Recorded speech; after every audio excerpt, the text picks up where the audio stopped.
5 may Dünya Uyghur Qurultayının reisi Dolqun Aysa, programma direktori, Ayollar Bilimi reisi Zümratay Erkin ve Norvegiya Uyghur Komitetinin katibi Adiljan Abdurrahim, Norvegiyaning sobiq tashqi ishlar ministri Ina Ereskin bilan ko'rishib, Norvegiya hukumatining navbatda Uyg'urlarga qaysi jihatlarda yordamda bo'lishi to'g'risida muzokaralarni qildi.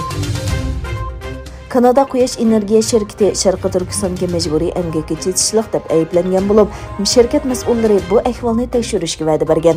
Buyuk Davr to'g'rining bugungi xabarda bildirilishicha, Kanada Quyosh energiyasi şirketi Sharqi Turkistonda fotovoltaik elektr stansiyasi qurgan bo'lib, uning bosh shtabi Ontarioning Guelph shahriga joylashgan.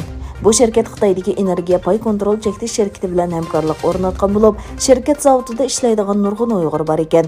Kanada Quyosh energiyasi shirkatining mablag' solg'uvchilar munosabati direktor Isabel Jang dushanba kuni Yer shari pochta GSning savollariga javob berib, shirkatning mustaqil tekshiradiganligini bildirgan. Jurnalistlarni qo'g'dash komiteti yangidan e'lon qilgan dunyoning har qaysi joylaridagi turmaga qamalgan jurnalistlar haqidagi dokladdan ma'lum bo'lishicha, 2021-yili 12-oyning 1-kunigacha dunyo bo'yicha jami 293 jurnalist turmaga qamalgan bo'lib, bularning 22si Sharqi Turkistonlik Uyg'ur jurnalist ekan. Bu sonliq ma'lumot bo'yicha bo'lganda, Uyg'ur jurnalistlar Xitoyda tutqun qilingan jurnalistlarning 44%ni tashkil qildi ekan. Shundaqla dunyo bo'yicha tutqun qilingan jurnalistlarning 7,5%ni egallaydi ekan. Xitoyning Xunan o'lkasining markazi Changshoda 29 aprel o'rilib tushgan 6 qavatli binoda hayotidan ayrilganlarning soni 26 ga yetdi.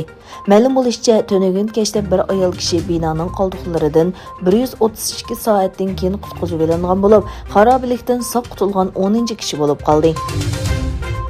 Qozog'iston prezidenti Qosim To'qayev 5-iyun asosiy qonuniga tuzatish kirgizish va to'liqlash uchun mamlakat miqyosida umumiy xalq orasida ovozga qo'yilganligini e'lon qildi.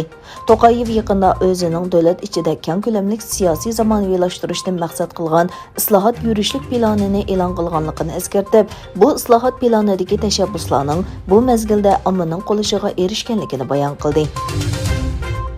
Berma harbiy hukumati hokimiyat yurgizayotgan Milliy demokratiya birlashmasi hukumat tasdiqlagan Xitoy qo'llagan 26 quyosh energiyasi turini amaldan qoldirdi hamda xaridor chaqirish qoidasiga xiloflik qildi deb qaralgan shirkatlarni qora tizimga kirgizdi.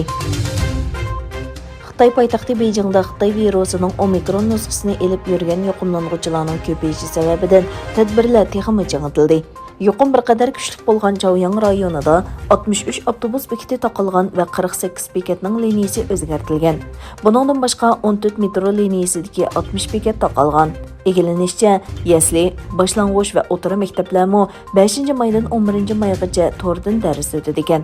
Noposi 21 milliondan oshadigan Beijingda Shanxaydagiga o'xshash butunlay taqashni talab qiladigan yomon ehtimollik andisha paydo qilmoqda ekan.